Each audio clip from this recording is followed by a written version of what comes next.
hey, hey, hey, hey.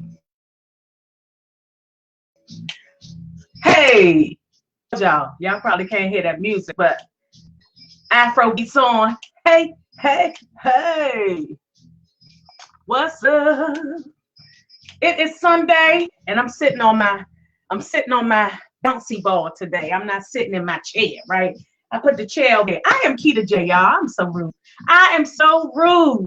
I should have introduced myself for some of you guys that don't know who I am. Because, like I said, we've had many people tuning into the show on our digital platforms. You must not forget that we are on Spotify, Anchor FM, iHeartRadio,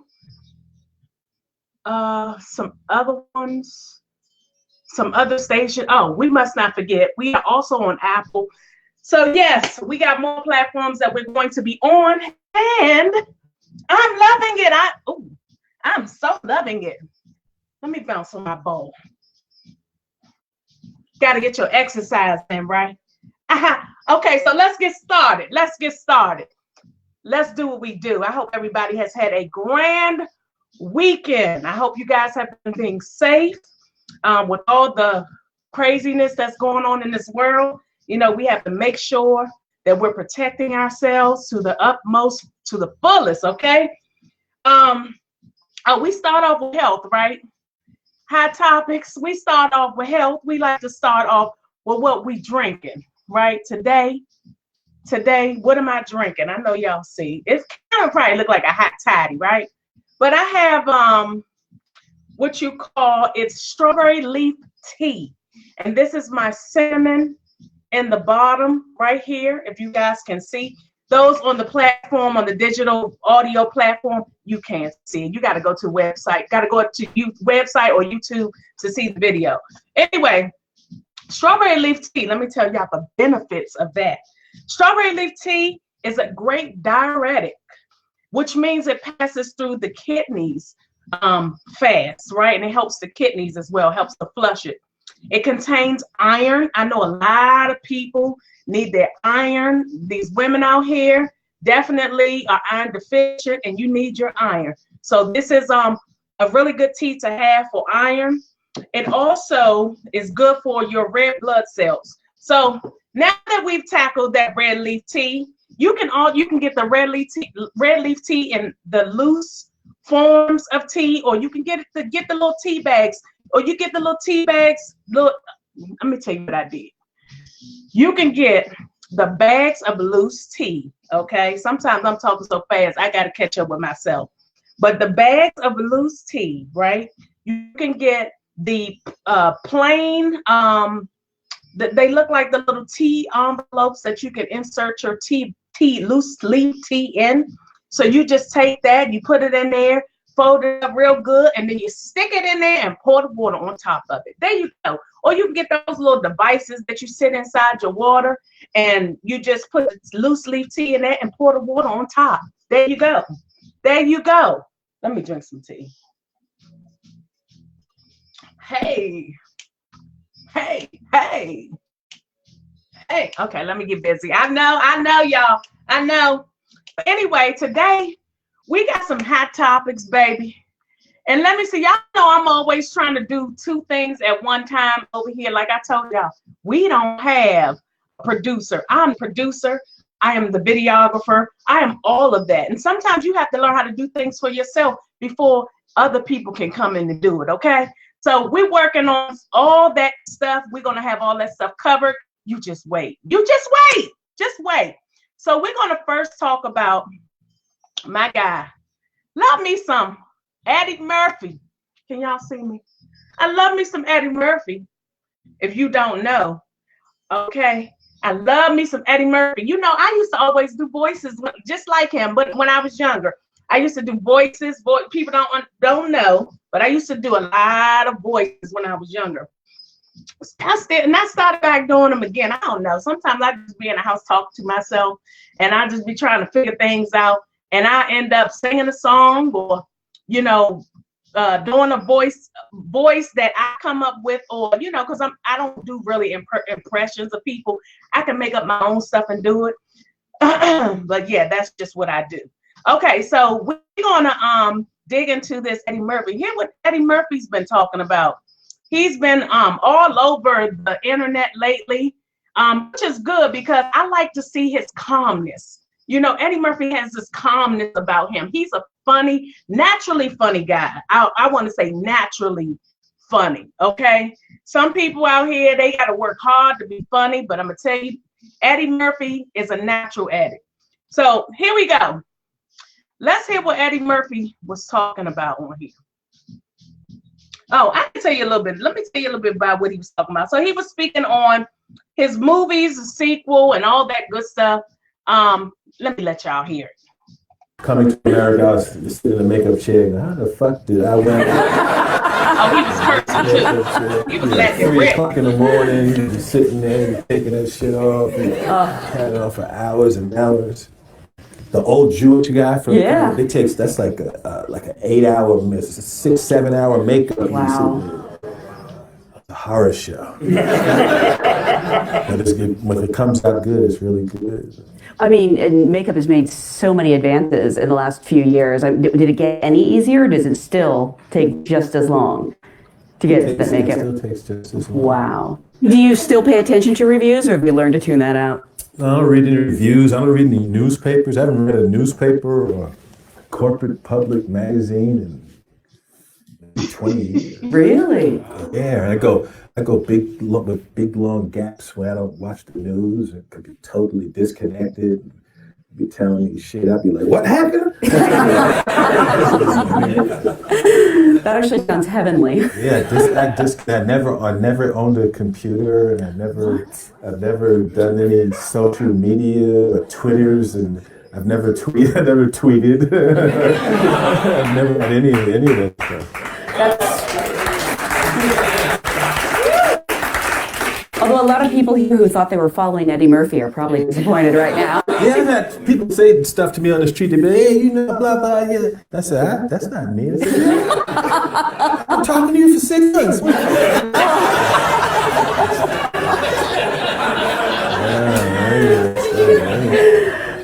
Going back briefly to The Nutty Professor, first of all, there's 2 things I want to say about this movie. One is that thank you for not making him lose weight at the end. When Nutty Professor 2 came back, I thought he was going to be like a slim Sherman Klump. And I love that he didn't change physically. Yeah. The second thing is that when you're doing this scene and you're playing, 7 or 8 different parts, and you have to do hours of makeup for each one, how many days did it take to shoot a scene of just the family around the dinner table? Well, you can only do a character each day. So if you do 5 people, it'll take 5 days to shoot something. Because I'm in the set with 4 tennis balls where the other people. Really? And I'll just talk to the tennis ball. And then the next day they'll give me what I said. I have the audio for what I said the day before. I have it in my ear.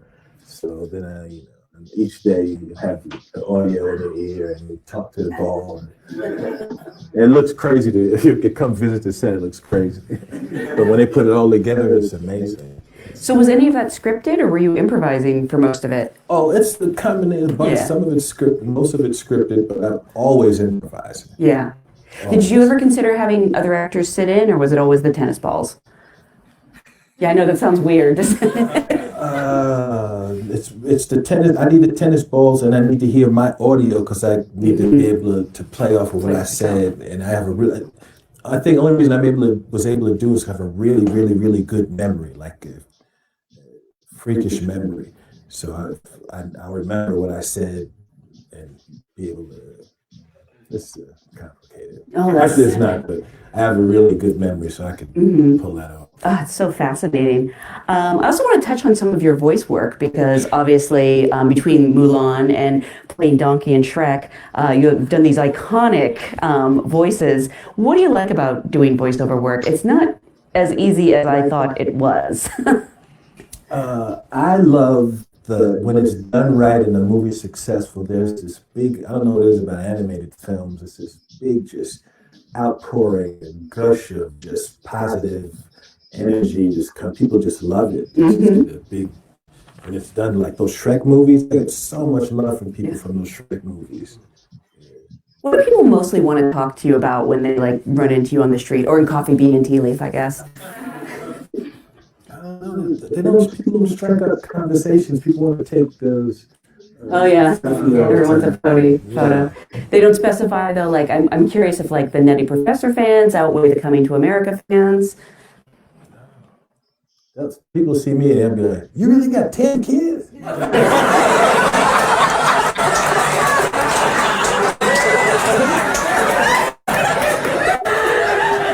It's different with men and women. The men be like, look at me like, this nigga's crazy. And with women, it's a little, because it's kind of like, wow, Eddie Murphy be doing some serious fuck.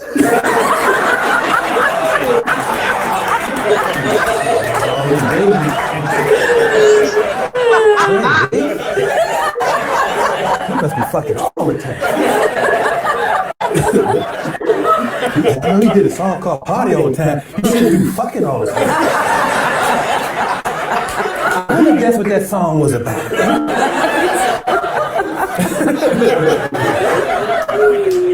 Wait a second, back up 10 kids? Really? Yeah.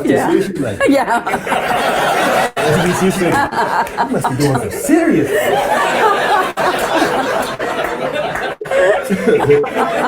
Re-edit this out? But it was over a period of time, we should specify. It's not like 10 kids in 1 year. My oldest is 30. Oh, wow. And my youngest is 11 months. Oh, wow. That's amazing. That's amazing. Yeah. Yeah, I'm quite the fellow. Yeah. And I just had my first grandchild, my son Miles. Wow, congratulations. He had my first little grandbaby. She's 5 months old. Oh, that's amazing. The best. Yeah, right. So much good stuff going on. Yeah. It's like this raining blessings on me. I'm just a really good place right now. When your kids were growing up, were they fans of your movies, or did you kind of want them to stay away from them? Well, I had some stuff they could see. Yeah. Because I did a bunch of, family movies and Dr. Dolittle. That kind of stuff, But they didn't see my stand-up till they got like 16. Oh, wow. Couldn't watch it. Delirious and raw. But my kids are fans of my stuff. That's cool. Yeah. Have any of them thought about going into acting? Oh yeah, a bunch of them are acting now. In fact, this new Coming to America, my daughter Bella, she's playing one of my daughters in the movie, like one of the princesses, African princesses. Oh, how neat. She got fight scenes and all this cool stuff too. And she's a really good little actress, and I'm really proud of her. And my other daughter, Bria, she's an actress and an artist. And daughter Shane just graduated from college. My son's into music. My son Miles, he writes and acts. And my other sons do music. So a lot of them have like creative stuff and aspirations. That's really neat. Yeah. So that's good to hear. To hear about Eddie Murphy's, family. A lot of times we don't hear about, his family because he hasn't been in the eye of us for quite a while. But it's good to hear that, Eddie Murphy, if you guys want to watch it, you can go to YouTube and check it out. I just wanted to share like a snippet of it so that way I don't get flagged trying to, post the entire thing. But I must say as you guys can see, he's still a character. He loves, to laugh. He loves to talk about his family and, his up and coming movies. And she was pretty good as a hostess talking to him about, his past movies and his new movies. And she gets up to Coming to America and she's talking about all that good stuff. Okay, so we are, what's our next hot topic? Now, these hot topics for me are geared around,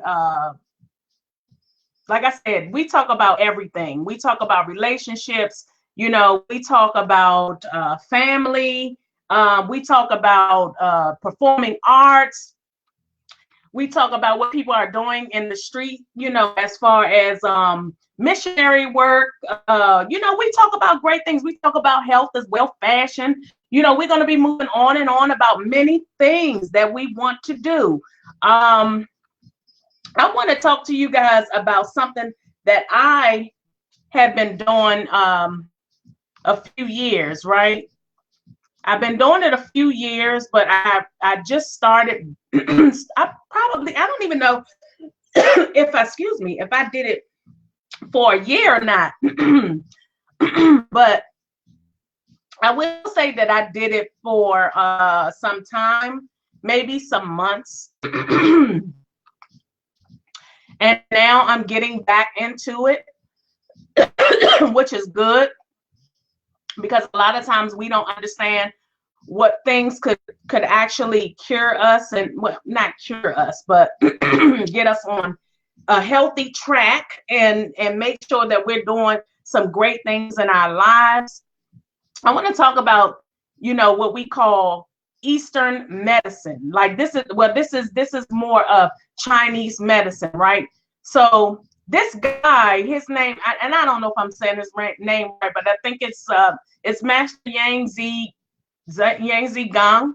So what he likes to do is, and I used to take a yoga class, but he teach you how to improve your balance. So the yoga class that I used to take, it was body works and brain work, right? So not just your average yoga class. This yoga class, he teach you like Tai Chi. So you get like your benefits of Tai Chi, and you get your Qi. It's called QiGong. And QiGong, I'm going to show you what QiGong is, because it's really good for balance. It's good for improving the spine. I want to show you some little techniques that this Master Yan Z goes over. Or we just gonna say Gong goes over, okay? So what he goes over, and I want to show this to you guys. Something maybe you're not really understand doing something. And the Qigong, the 5 elements is very special. So here we go. Make someone really tired for the beginners, especially someone stiff. So we're going to show you some things that he actually goes over, and some movement, some techniques, and which can improve. It's very hot. This can improve so as he talks about it, and hopefully you guys can hear it really well, because sometimes I know it's distorted on Facebook. But what he talks about is opening up the spine and improve relaxation. And in China, you know, he talks about how they use the bathroom. So, you know, here in the Western world, we use the bathroom differently. You know, they usually kind of stoop all the way down, which helps the muscles in the leg. So we're sitting on our toilet. The way we sit is the toilet is higher. Their toilet is much lower, the way they use the bathroom. And the way they eat is totally different from the way we eat, which helps their posture and everything. You know, some of the chairs, that's why I like sitting on this workout ball, because this workout ball, what it does is it helps the posture. It helps you to move your hips. You know, you're not just in a stagnant position. You can move around. You know, your body gets to move. And your blood can move, and the vessels, you know, and the blood flow and the vessels and everything all can move. But anyway, let me show you, let you hear what he has to say. The master. So here you go. Make like that, or like this, and this is like Kung Fu. So you tired, you know, you should make it pull. And pull first, go down. And this is the one you need to over and over. If you cannot go down, you're tired.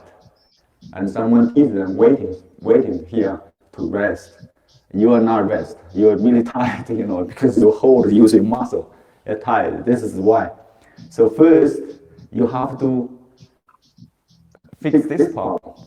If you cannot go down, so look. This is you need it. As you need. Now the students, I just show her to how to close this doors first. This knee from here, you need stretching. And someone never planned it, and they get stuck. They cannot go down anymore. So you go like this. This is the first movement. First movement, what for? We need to really close bottom to your heel. Need to close complete bottom to your heel. Look.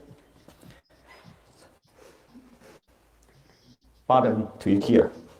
This is the first movement. Then you move to this side. And this one relax. And this one, you see, bottom to the heel. Then move. Every 15 seconds, you move it.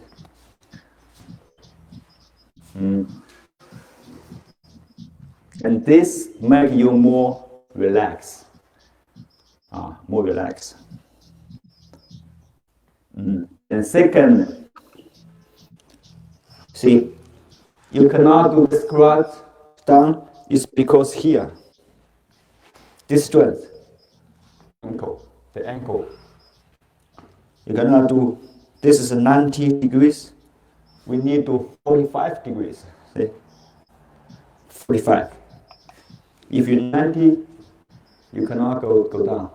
When you go down like this, you fall down.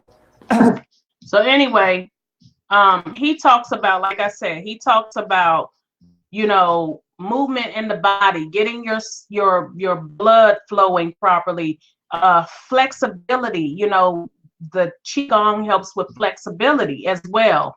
It helps your blood flow. It helps you to definitely stretch your body. It helps you to get the body moving. Get the body, what your body has to move, but the blood moving in the body. So in the early morning, when I get up, what I do is I've been starting to do this, practicing QiGong again, helping with, it's like I said, the class that I used to take, it's in Maryland, and it was really therapeutic. I want to tell you, it opens up the brain, because a lot of us are just stagnant. The negativity, it helps you to helps your chi to flow, which is your energy. So you're getting rid of the old stagnant energy, and you're bringing in new energy. Your chi is down in your abdominal area, so you're releasing, helping the energy flow. It's really good to do it outside. You can also do it inside.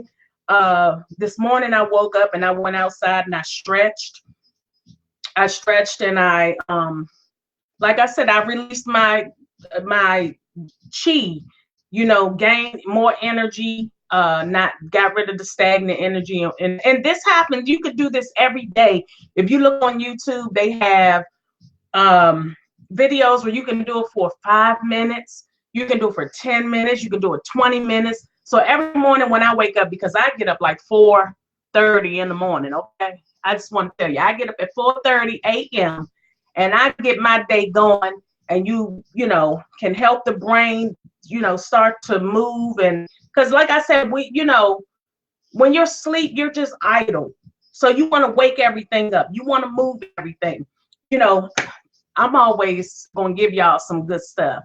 I don't know, some of us, we like the negative crap, people's business. We're not talking about that. We're not talking about that over here. But anyway, let's see, what else do we have on our hot topics? Hot topics.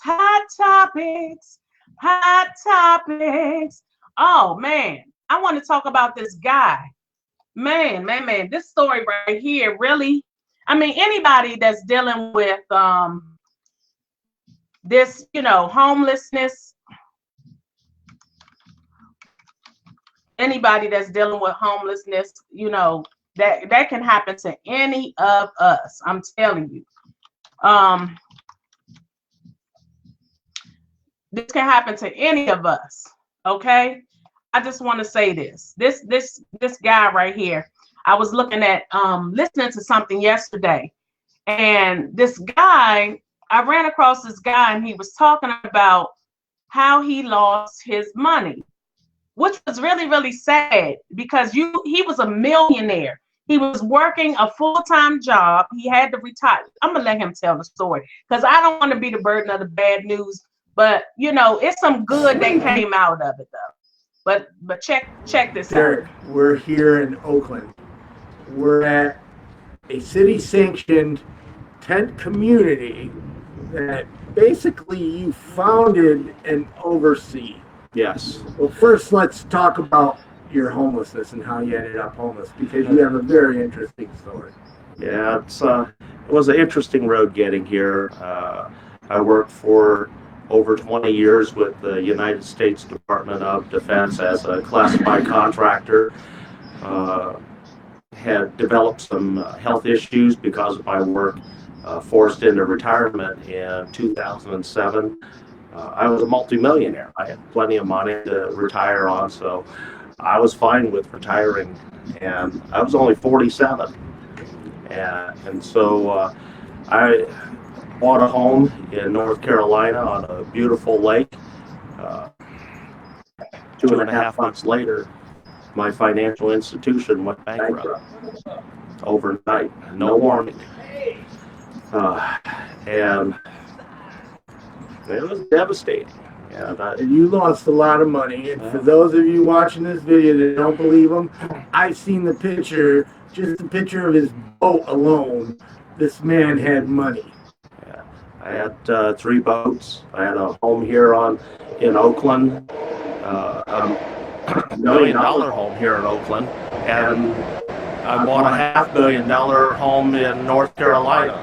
And we should clarify this years ago, because $1 million home in Oakland, probably ain't worth much these days. No, that's a fixer-upper. Right. But I had a home here in one of the most prestigious parts of Oakland, the Grand Lake area. That home was a family home that was built by my great-grandfather. Not built by him, but he commissioned it. And it was in the family the whole time until I retired and moved to North Carolina. My heart breaks for you, because I lost everything in the '08 crash, but I didn't have millions. Yeah, and I didn't see anything coming. I had a backup plan to work back there in case things kind of went south. And when things go beyond what your backup plan can do, I was literally left with little to no options. I had about $6,000 in my local checking account. Got by for a little while by taking a title loan out on my boat that I had back there. Ended up losing that because, again, there was no work. Back then, here in the Bay Area, we would see one page of foreclosures. Out there where I was, it was 3 newspaper pages of foreclosures every day. So yeah, when I first hit the economic crash, they weren't yet saying the R word. Mm-hmm. So I wish I'd known, because I would have walked away from the house. Instead, I was paying the mortgage, the electric bill, food on my credit card. So when my house finally went into foreclosure, I had this tremendous credit card debt. Yeah. And so I lost the house anyways. So we try to struggle and survive, and you just crash into homelessness. We did the exact same thing. I had plenty of credit back then. I had the boat. Took out the title loan. Got a $25,000 title loan on the boat. And I was hoping to pay that off because I didn't want to lose the boat. Had some work promised, but then because of the time, those jobs fell through, and I fell into homelessness. Came back to the Bay Area. My dad was able to allow me to move back into his home. Just a short time later, he collapsed. And by the time I found out what he had, they said he only had 6 months to live. And it was a complete shock to me, because I wasn't aware that my dad was that severely ill, because he hid that. He hid it from me. And he survived about another year and a half. He had some medical insurance because he worked in the shipyards and the federal government, but it wasn't enough to cover his assisted living. Assisted living for him was $3,800 a month. That was 2010 up through 2011, and when he passed away. So $3,800 every month. His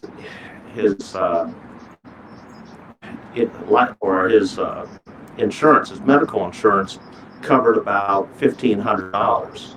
And then he had ongoing medical issues that had to be dealt with regularly, plus transport to the hospital for treatments. And then in his final week of life, he wasn't even mentally around in his final week. So it was very devastating. And then the court taking the home from me, and that put me out on the street literally, because I just grabbed whatever I was able to salvage from the home, because the court gave me an eviction notice. I had a certain amount of time to clear the house of everything and be gone. And so I did that. Sofa surfed with a lot of friends for up until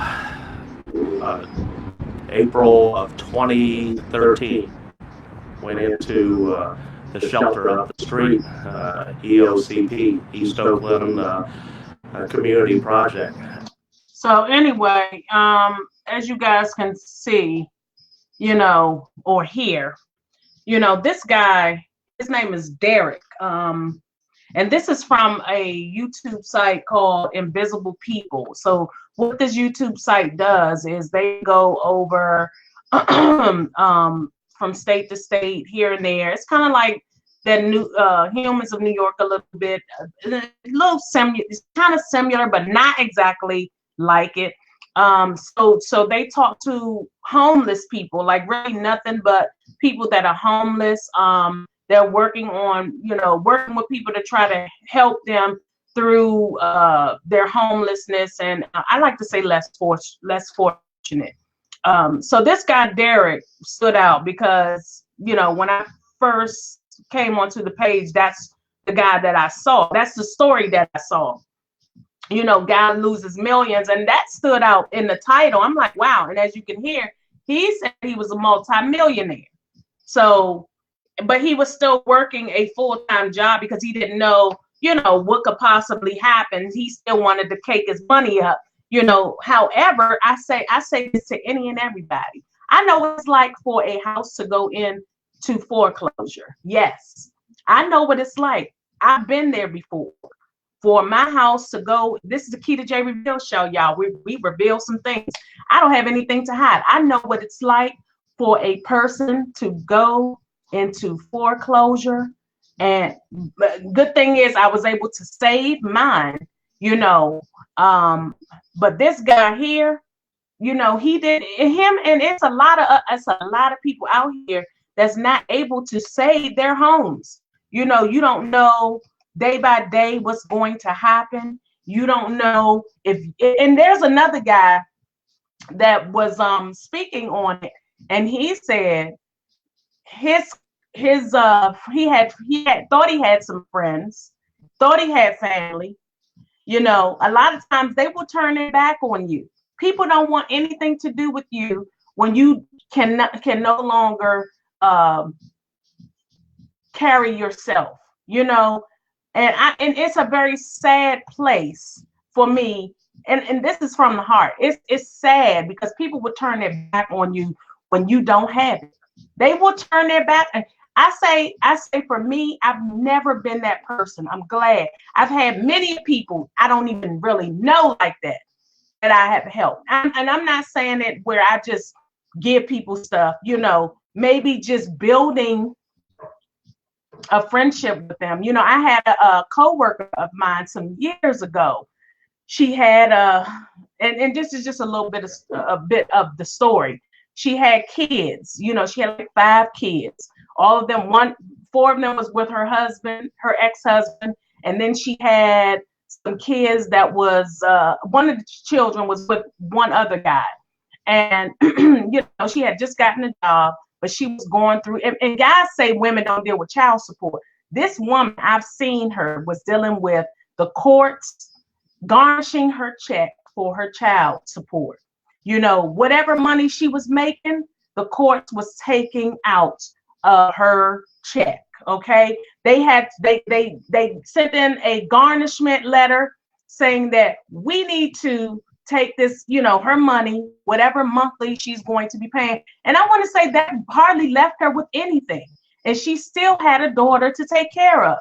So all the other kids was with the, you know, like I said, the ex-husband, which were with him and his new wife. But this one child, you know, she still had with her. You know, at some point in time, she needed a place to sleep. You know, at some point, she just ended up quitting her job because she said, I don't have any money to live. I can't even take care of my daughter and myself. So, you know, it would be times she would come to my house and she would sleep. And because I didn't want to see her in the street, you know, and we were cool. And there were times that she needed help with getting her car fixed. And, you know, she told me about these things and I helped her out. I'm like, I don't know her like that. And it wasn't like a lot of money, but it was something to help her. And I just say, people just never, ever know where you're going to be. And I know that's why my higher power has been amazing to me. The universe has been amazing to me because I am amazing to people. I'm not one of those that don't care about people. I don't have a heart. You know, you have a lot of people, enough people out here like that.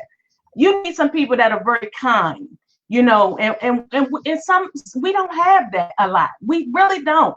I see it myself. We don't have it.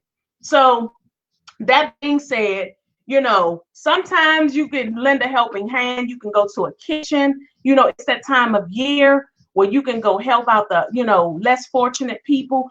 If you can buy somebody a sandwich on the street, everybody on the street is not on drugs. Some people just fall on hard times.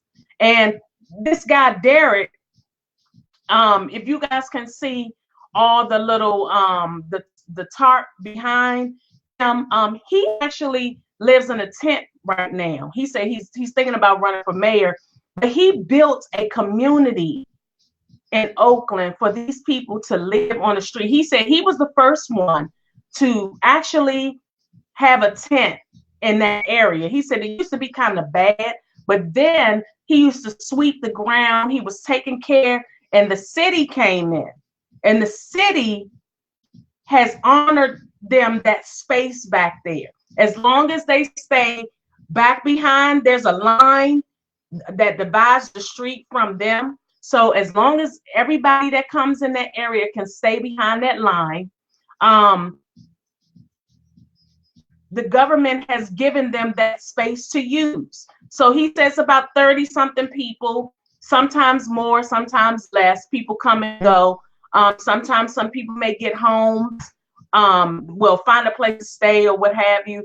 But a lot of those people live in those tents. They have their own tents built up, and they have a little shower I was looking at that they made for them outside. So it's like it's like on the grass, I guess, or on the street, but there's like tarp around it, and they built, it's a nice little shower for them. They have the city put porta potties out there for them. So they have the porta potties for them to use the restroom. And I say that's very, very nice, you know, for the city to come forth and do something. I mean, they can't afford the housing because I guess in Oakland it's so expensive. They're in the Bay Area. So I was gonna take a job in San Francisco. And I was thinking, like, I don't know. Moving to the Bay Area is expensive. After I started looking, then I also started looking in Oakland, and Oakland is much cheaper than San Francisco. So if anybody's ever looking to, you know, to live in the Bay Area, you can always move to Oakland. But anyway, so let's move on. we done covered that. But if, like I said, if you guys want to see that, hear that story and many other stories, it's called Invisible People. That's the page that you would go to. Let's check this out. So this is my last story for today, my last hot topic. So Spotify, right, has been gaining traction. As some, I don't know if some of you guys know, but Spotify is gaining traction, right? Let's see what Spotify is doing. Spotify is launching an award show. So Spotify is going to be launching an award show and I think this is going to be it has to be in 2020 because it's already the end of the year, in the end of the year in December. So Spotify, let's get that there. Spotify, right, is launching an award show. I hope you can see it. Let's do this again. All right, let's go. Let's go back to it. So it says Spotify is launching its own music awards based on streaming data. Spotify has set plans for its first ever music awards, with the winners based entirely on user-generated data. So they're going to be using data, you know, in the system. Hopefully that's regulated. Your plays patterns and habits will help determine the awards categories, finalists, and winners for the Spotify Awards by providing a true reflection of what fans are listening to. The company said in announcing the program Friday, you can get excited for an awards ceremony that actually speaks to what the people are streaming.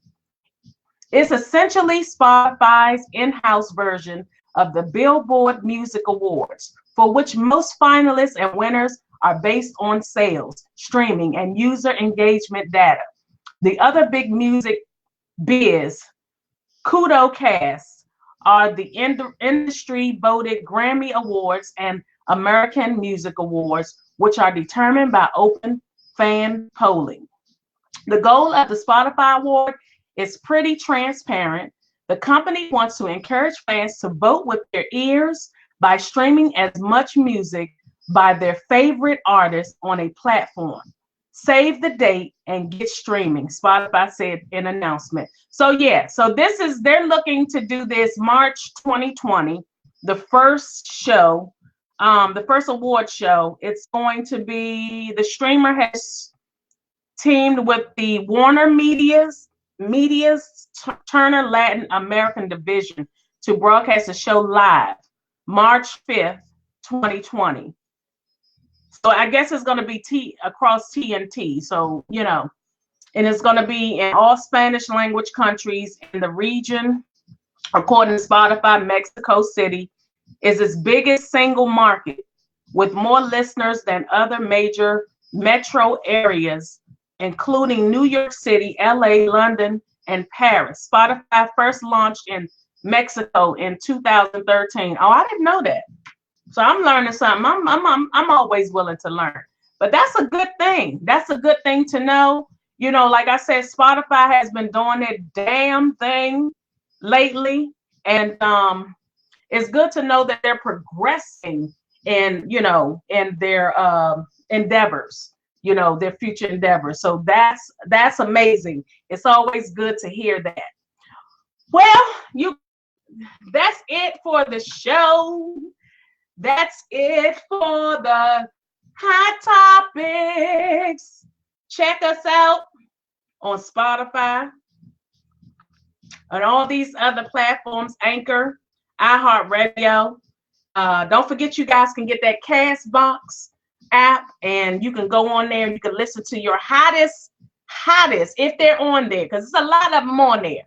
your hottest podcast. You can just download it. It's just one app. You just download the app and you go download and listen to the people that you like to listen to. Even some new people will show up, you know, because they're always pushing out notifications on new shows, or just new episodes. You know, they come through the screen, but you check them out, listen to it, see if it's something you're interested in. I'm not just going to talk about my show. I want everybody to win. Anyway, let's go. Hey.